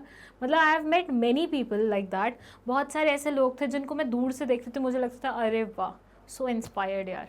ऐसा नहीं है कि सिर्फ लड़के, लड़कियां भी, बहुत सारी लड़कियां ऐसे सोफिस्टिकेटेड दिखेंगी पूरा ऐसे, यू नो। मैं कोचिंग जाती थी तो वहाँ पे बहुत सारी ऐसे तैयार होके आती थी कि बिल्कुल जैसे ऐसे प्रोफेशनल लुक, ये वो ऐसा। लेकिन जब उनसे बात करना शुरू करो ऐसा लगता था यार नहीं कर रही थी बात, बेटर है दूर से ही देखना था, दूर से ही सही रहता। यहाँ ऑफिस में भी आई फेल्ट एक दो लोगों के साथ ऐसा कि एक दो लोगों को मैंने देख के बोला कि अरे यार क्या सही पर्सनालिटी है इनकी, और जैसे ही उन्होंने मुंह खोला कर दिया। सो ऐसा होता है बहुत सारी जगह, ठीक है। तो अब ऐसे मानिए दूर की सजावट कितने टाइम तक अच्छी लगेगी, जब तक वो मुंह ना खोले, जब तक आप उसे पास जाके देख ना ले, है ना। वो इंसान आपको तब तक इम्प्रेस कर पा रहे थे जब तक उन्होंने मुंह नहीं खोला था। जैसे ही उन्होंने मुंह खोला इंप्रेशन गया साइड में, आपने बोला चलो भैया अगली बार से बात नहीं करनी है। सेम चीज यहाँ पे होगी। आप मतलब यहाँ पे मैं कितना मर्जी अच्छा क्यों ना बोलूँ, आपको एक वीडियो अच्छी लगेगी मेरे बोलने के, उससे 2 वीडियो अच्छी लगेगी, लेकिन जब आपको समझ में आ जाएगा ना कि इस टीचर की कॉन्सेप्ट क्लैरिटी तो है ही नहीं, इस टीचर को तो पढ़ाना ही नहीं आता, इस टीचर को सिर्फ बोलना आ रहा है, लेकिन उस बोलने में बोल क्या रही है ये वो क्लियर नहीं है, इस टीचर की फैक्ट्स गलत हैं, इस टीचर के जो नॉलेज है वही प्रॉपर नहीं है, तो आप फिर वहाँ पे रिलाई करना छोड़ देंगे।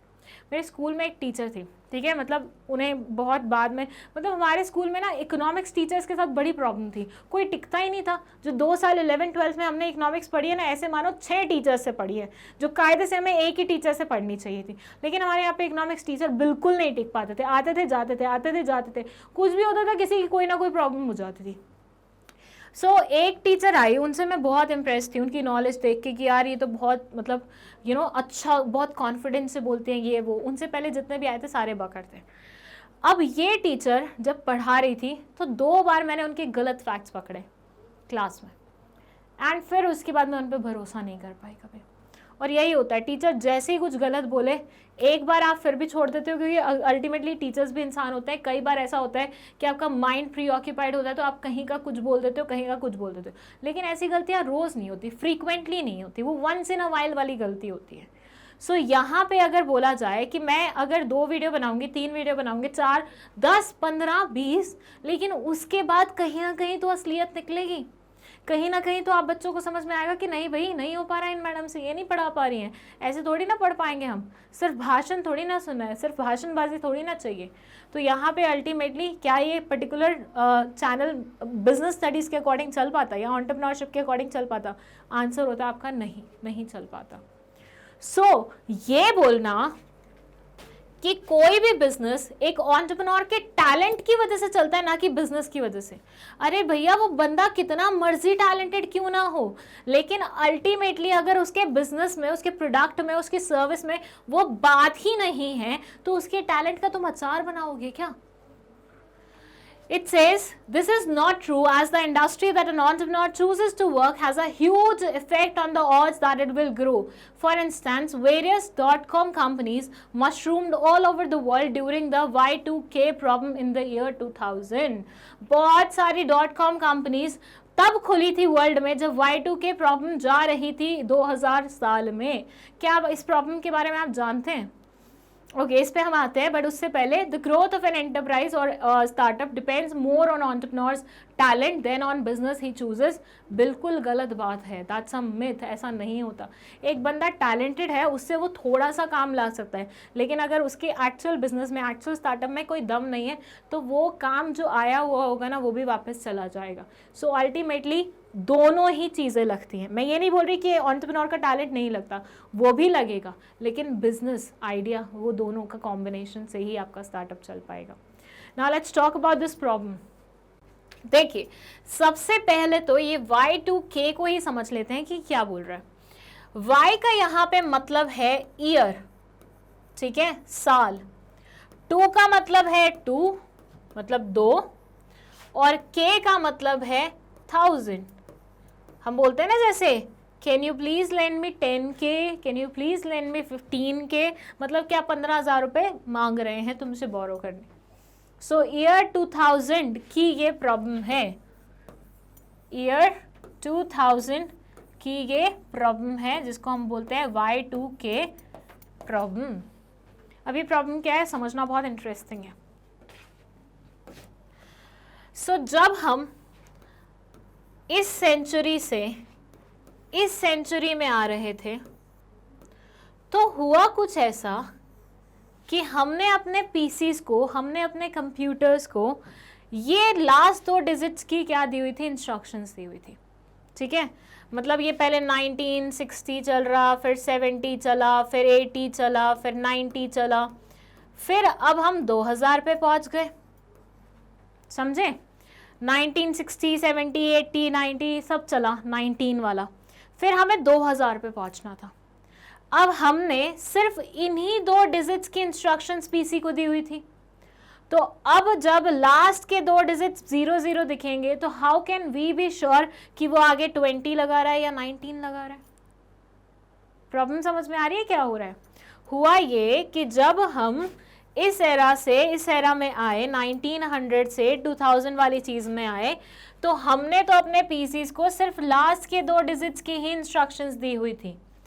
तो अब जब ये 19 से 20 वाले उस पे आ रहा है तो लास्ट 2 डिजिट्स अगर सिर्फ कंप्यूटर द्वारा ली जाएंगी तो हम कैसे भी श्योर कि ये 2000 ही मान रहा है, इसे 1900 नहीं मान रहा है भाई, क्योंकि हमने तो लास्ट 2 इंस्ट्रक्शंस दे रखी थी ना। तो ये उस टाइम का सबसे बड़ा बग माना गया था। मतलब ये वो टाइम था जब पूरा वर्ल्ड एक ही काम पे लग गया था, एक ही सोल्यूशन पे लग गया था। जैसे कोविड आया था ना, कोविड में क्या हुआ, पूरे वर्ल्ड को बस कोरोना के रिलेटेड एक दवाई चाहिए थी जिससे वो अपने आप बंदों को बचा सके, अपने लोगों को बचा सके। यही था ना, पूरा वर्ल्ड एक ही काम पे लग गया। वैसे ही ये 2000 ईयर के टाइम पे पूरा वर्ल्ड, जितने भी इंजीनियर्स, जितने भी ये कंप्यूटर रिलेटेड बंदे थे ना, सारे के सारे एक ही टाइम पे लगे थे। और इंडिया के लोगों ने भी इसमें काफ़ी ज़्यादा सहयोग दिया था। इंडिया के भी जो बुद्धिजीवी लोग थे उन्होंने भी इस प्रॉब्लम को रेक्टिफाई करने में बहुत ज़्यादा मदद करी थी। ठीक है, यहाँ पे आपको इतना ज़्यादा डिटेल में इसे समझने की ज़रूरत नहीं है, बस एक ओवरव्यू ले लेना चाहिए आपको कि क्योंकि इस चीज़ के बारे में मैंशन हुआ है तो बेटर है हम उस चीज़ को समझ लें। ठीक है, सो दे से Y2K प्रॉब्लम में the year 2000 problem also known as Y2K problem, Y2K scares millennium problem. मतलब ये पूरे एरिया, मतलब पूरे उस समय की एक बहुत बड़ा बग क्रिएट हो गया था। वो क्या लाई जाती है, इसको अलग अलग नाम से जाना चाहते थे, जैसे कि Y2K bug, Y2 glitch, Y2 error, Y2K error refers to potential computer errors related to formatting and storage of the calendar date for dates in and after the year 2000। मतलब basically storage से related 2000 year के बाद वाले जो dates थी उनके regarding ये problem थी। Many programs represented 4 digits years with only the final 2 digits making the year 2000 indistinguishable from 1900. Computer systems inability to distinguish dates correctly had the potential to bring down worldwide infrastructures for industries ranging from banking to air travel. So जो भी date से related associated, मतलब जो industries थी जिनका main काम date से related होता है, जैसे एयर ट्रैवल वगैरह, उनका तो काम ही पूरा डेट्स के बेसिस पे चलता है। उनके लिए बहुत बड़ी प्रॉब्लम चली गई थी कि वो कंप्यूटर सब कैसे चलाएंगे, क्योंकि उनके लिए तो अब 2000 और उससे पहले वाली डेट्स में, उसके बाद वाली डेट्स में डिस्टिंग्विश करना मुश्किल हो जाएगा ना, क्योंकि वो तो 4 डिजिट्स में से लास्ट की 2 डिजिट्स पे ही रिलाई कर रहे हैं सिर्फ। फिर ये बोलते हैं in the years leading up to the turn of the century, the public gradually became aware of Y2K and individual companies predicted the global damage caused by the bug would require anything between $400 million to $600 million to rectify. Lack of clarity regarding the potential dangers of the bug led some to stock up food, water and arms, purchase backup generators and withdraw large sums of money in anticipation of the computer-induced apocalypse. Okay, so basically what they are saying is कि भैया एक ऐसा समय आ गया था जब लोग बहुत ज़्यादा परेशान हो गए थे। उन्हें लगा था कि यार क्या करें, अब क्या करा जाए इसका, और नहीं पता हमें आगे का क्या होने वाला है। तो वो एंटिसिपेट कर रहे थे कि भैया पहले से हम क्या कर लेते हैं, सारा चीज़ें स्टॉक वगैरह करके रख लेते हैं। जैसे कोविड के मतलब फर्स्ट उसमें तो हमें नहीं पता था, जब गवर्नमेंट ने पूरा बैन कर दिया था बाहर निकलना, तो हमारे लिए कोई भी चीज़ अरेंज करना बहुत ज़्यादा मुश्किल हो गया था। लेकिन जैसे जैसे हमें लगते रहा, मतलब उसके बाद जैसे जैसे हमें लगता रहा कि अब शायद नोटिफिकेशन आ सकते हैं कि फिर से बैन होने वाला है, बाहर निकलना आपका फिर से बैन होने वाला है, तो हम कैसे स्टोर करने के लिए वो होते थे कि पहले से ही स्टोर करके रख लेंगे, सारी चीज़ें पहले से ही खरीद के रख लेंगे, होता था ना, एक मन में भय क्रिएट हो गया था। वैसे ही उस टाइम पे हो गया था कि लोगों ने घरों में फूड वगैरह स्टोर करके रखना शुरू कर दिया था, पैसे निकाल के रखने शुरू कर दिए थे, यही सोच के कि इतनी बड़ी प्रॉब्लम है, इसे अगर निजात नहीं मिला तो क्या होगा एग्जैक्टली हमारी लाइफ का, हमारे पैसे का, हमारी चीज़ों का। So that was a problem. छोटी सी प्रॉब्लम थी लेकिन वो बहुत बड़ी बन गई थी, रीज़न बीइंग कोई निवारण नहीं दिख रहा था उसका, ठीक है। So that was Y2K problem. इतना ज़्यादा इंटेंस में nobody will ask you, but थोड़ा सा आपको ओवरव्यू पता होना चाहिए। चलिए इसी के साथ हम आ जाते हैं हमारे लास्ट मिथ पे, जो कि है most enterprises are successful financially.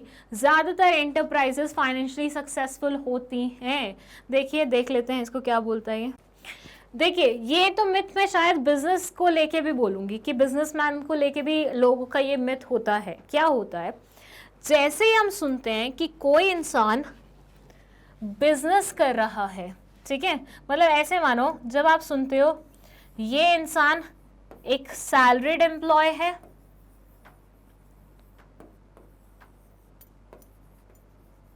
ठीक है, और ये इंसान एक बिजनेसमैन है,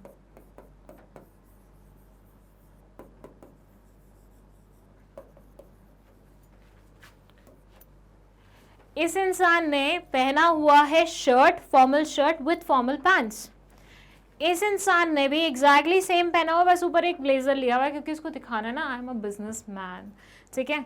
तो ऐसा है, जब आप देखोगे सेम है, दोनों के ब्रांड्स भी सेम है शर्ट पैंट के, लेकिन जब आप इसे ब्लेजर में देखोगे और इसे वो देखोगे शर्ट पैंट पहने हुए, और इससे पूछोगे तुम क्या करते हो और ये बोलेगा मैं सैलरीड एम्प्लॉय हूँ, इससे पूछोगे कि बोलेगा मैं बिजनेसमैन हूँ, तो तुम्हें ना बिल्कुल ये लगेगा कि he is richer than this person.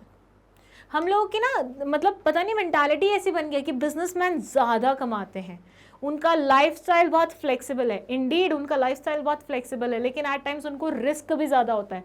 जब ये इंसान 9 से 6 की ड्यूटी करके अपने घर जाता है ना, तो ये शांति की नींद सोता है, क्योंकि इसका कोई टेंशन नहीं है, इसको कल ऑफिस दोबारा से 9 बजे जाना है और उसके बाद 5 बजे फिर से फ्री होकर घर आ जाना है। लेकिन ये इंसान कहने को, ये अगर ऑफिस में 3 घंटे भी बैठे ना तो भी इसकी टेंशन 24/7 की है, क्योंकि ये इंसान बार बार सोचता रहता है कि मैं और आगे कैसे बढ़ूँ, और आगे कैसे करूँ, क्या करूँ, कैसे करूँ, क्या नहीं करूँ, क्या वो करूँ, ठीक है। तो ये इंसान टेंशन ज़्यादा लेके बैठा होता है। तो ये बोलना कि इसकी लाइफ इज़ वेरी सिंपल, आराम से मस्त, वो ऐसा नहीं है। एंड ये भी सोचना कि ये ज़्यादा कमाता होगा विदाउट इवन नोइंग कि वो किस चीज़ का बिजनेस कर रहा है। लाइक अभी मैंने रिसेंटली ना कुछ ऐसे इंस्टाग्राम के वो देखे, मतलब कुछ ऐसे पेजेस थे जिसमें लोगों ने अपने प्रोफाइल्स को वो किया हुआ है, पब्लिक किया हुआ है, एंड वहाँ लिखा हुआ है एंटरप्रेन्योर्स या फिर बिजनेसमैन, ठीक है। और अगर उनसे बात करके पूछो कि तुम किस चीज़ का बिजनेस करते हो, तो पता चलता है या तो वो ये ग्रॉसरी शॉप वगैरह चला रहे होते हैं, या फिर कुछ ऐसा छोटा सा कैफ़े वैफे चला रहे होते हैं, which is indeed a business, but still क्या वो उस तरह का है कि वो बहुत ज़्यादा कमा रहे होंगे। तो दिखने में जो चीज़ें जैसे दिखती हैं हमेशा वैसे हो, ज़रूरी नहीं है ना। एक बिजनेसमैन तो ग्रॉसरी शॉप का ऑनर भी होता है, अब क्या वो बहुत ज़्यादा कमाता होगा? अब ग्रॉसरीज में कितना मार्जिन निकलता होगा, सोच के देखिए, ठीक है। सो बेसिकली क्या बोलने का मतलब है मेरा यहाँ पे कि जो चीज़ें जैसी दिखती हैं वो वैसी हों, ज़रूरी नहीं है। हर अगला एंटरप्रेन्योर बहुत ज़्यादा पैसे कमाता है ऐसा ज़रूरी नहीं है।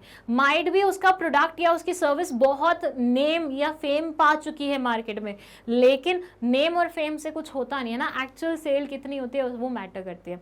Like there is this girl, Delhi से है वो, ठीक है, उसका एक पेज है इंस्टाग्राम पे, वो क्या करती है, कस्टमाइज वो बनाती है, शूज़, जैकेट्स, ये वो, मतलब पैंट्स वगैरह, मतलब बेसिकली पेंटिंग करके देती है आपको।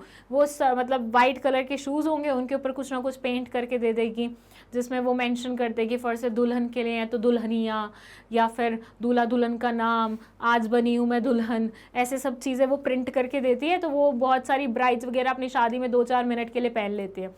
अब what do you think, actually क्या ब्राइड्स पूरा टाइम वही पहने होंगी? नहीं, वो बस फोटो खिंचवाने के लिए, इंस्टाग्राम पे डालने दिखाने के लिए, थोड़ा यूनिक लगने के लिए खिंचवा लेती है वो, इन्फ्लुएंसर्स को भिजवा के वो सब कर लेती है। अब ये बंदी फेमस तो बहुत हो गई है इंस्टाग्राम पे इसके बहुत सारे फॉलोवर्स हैं, अच्छे खासे इन्फ्लुएंसर बन गई है ये भी काइंड ऑफ अपने आप में। लेकिन क्या उसका बिजनेस उतना अच्छा चल रहा है? शार्क टैंक पे आई थी वो, उसका बिजनेस उतना अच्छा चल नहीं रहा था। उससे पूछो ना उसके कितने पीसेस बिकते हैं, तो उसके ऑन एन एवरेज इतने पीसेस नहीं बिक रहे थे। सो बेसिकली आपके प्रोडक्ट को फेम मिल गया, आप कुछ यूनिक कर रहे थे, बिकॉज ऑफ दैट थिंग आपको वर्ल्ड जानने लग गया है। बट जानने से आपकी जेब में पैसे नहीं आते ना। अभी रिसेंटली एक टीवी शो था, वहां पे ना एक औरत आई, ठीक है, she used to do acting only, मतलब she used to do acting in serials and stuff.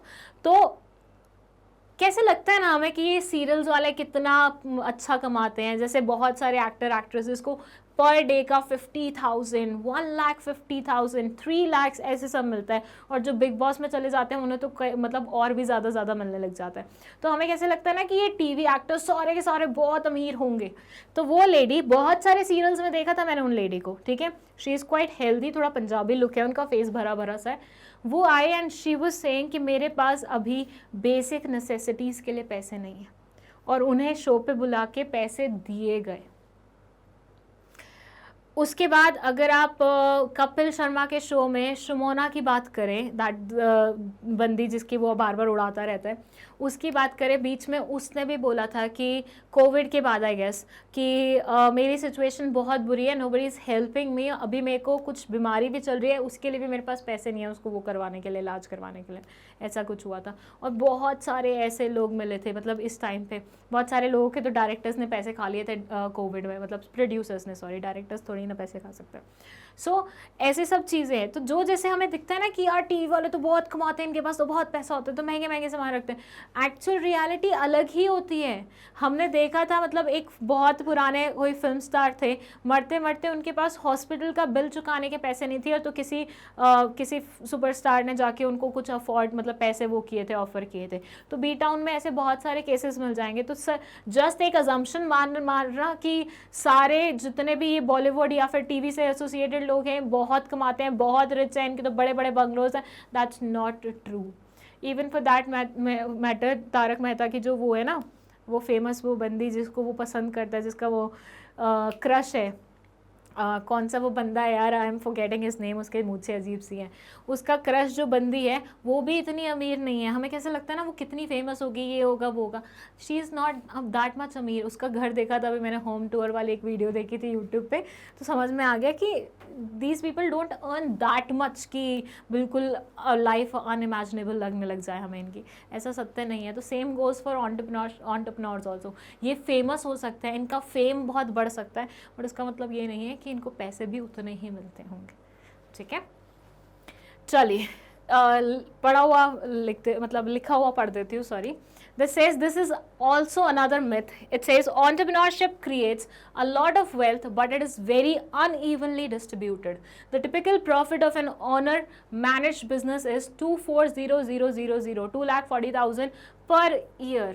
Owner-managed business का वो बता रहे हैं 2,40,000 बस पूरे साल का। Only the top 10% of entrepreneurs earn more money than employees. सिर्फ जो टॉप 10 entrepreneurs है ना, ऊपर के स्तर से जो देखे जाए टॉप 10, सिर्फ वही एम्प्लॉयज़ के कंपैरिजन में ज़्यादा पैसा कमाते हैं। And the typical entrepreneurs earns less money than he or she otherwise would have earned working for someone else. और ये बोलते हैं कि उसके बाद जो बाकी के लोग हैं ना, जो 10% के अलावा बचते हैं, वो सारे एंटरप्रेन्योर्स अगर वो शायद किसी और के लिए काम कर रहे होते ना, तो वो ज़्यादा कमा रहे होते हैं इन कंपैरिजन टू जितना वो अभी कमा रहे हैं अपने खुद के लिए काम करके। So this was the last myth of entrepreneurship, कि एंटरप्रेन्योरशिप में बहुत फैंसी चीज़ें होती हैं, ऐसा होता है वैसा होता है, ऐसा कुछ भी नहीं है। सारे मिथ्स हमने आज बर्स्ट कर दिए हैं। आई होप आपको ये सारा का सारा चीज़ बहुत अच्छे से समझ में आया होगा। कोई भी डाउट है किसी भी मिथ में, आप कमेंट सेक्शन में लिख सकते हैं। साथ ही साथ वैसे तो सारी वीडियोस आपको प्लेलिस्ट में मिल जाएंगे, उसका लिंक आपको डिस्क्रिप्शन बॉक्स में मिल जाएगा और नोट्स भी आपको मिल जाएंगे। गेट नोट्स फ्रॉम हियर करके एक सेक्शन है इन द डिस्क्रिप्शन बॉक्स, वहाँ से। बट उसके अलावा अगर आपको फिर भी कोई वीडियो नहीं मिल रहा है तो आपको गूगल पे जाना है, magnetbrains.com टाइप करना है, you will see this web page. इसमें आपको जाना है एक्सप्लोर टॉप कोर्सेज में, जहाँ पे आपको CBSE K-12 इंग्लिश पे जाना है। देन क्लास 11 पे जाएंगे आप। यहाँ पे क्लास 11 में जैसे ही आप जाएंगे, फाइनली एंटरप्रेन्योरशिप बुक का आ गया है यहाँ पे एक अलग से सेक्शन। अब पायल मैम भी डबल डबल दिखाई देंगे, बिजनेस स्टडीज़ का अलग है, एंटरप्रेन्योरशिप का अलग है। यहाँ पे आप वॉच नाउ करेंगे तो वॉच नाउ में आपको दिखेंगे अलग अलग वीडियोस, लेक्चर्स कौन से उसमें कितने लेक्चर्स हैं, अभी एक ही है क्योंकि और ऐड हो रहे हैं, ठीक है। तो you will get every video yo. उसके बाद आप खोलेंगे तो पता नहीं कैसी फ़ोटो डाली हुई है, चलिए एनीवेज वीडियो आ जाएगी एंड देन उसके बाद you can watch that video, अपने डाउट्स क्लियर कर सकते हैं और मैग्नेट ब्रेन्स को थैंक यू बोल सकते हैं। मैग्नेट ब्रेन्स ऑलरेडी आप लोगों के लिए बहुत सारी चीज़ें कवर कर चुका है, बहुत सारी और आ रही हैं।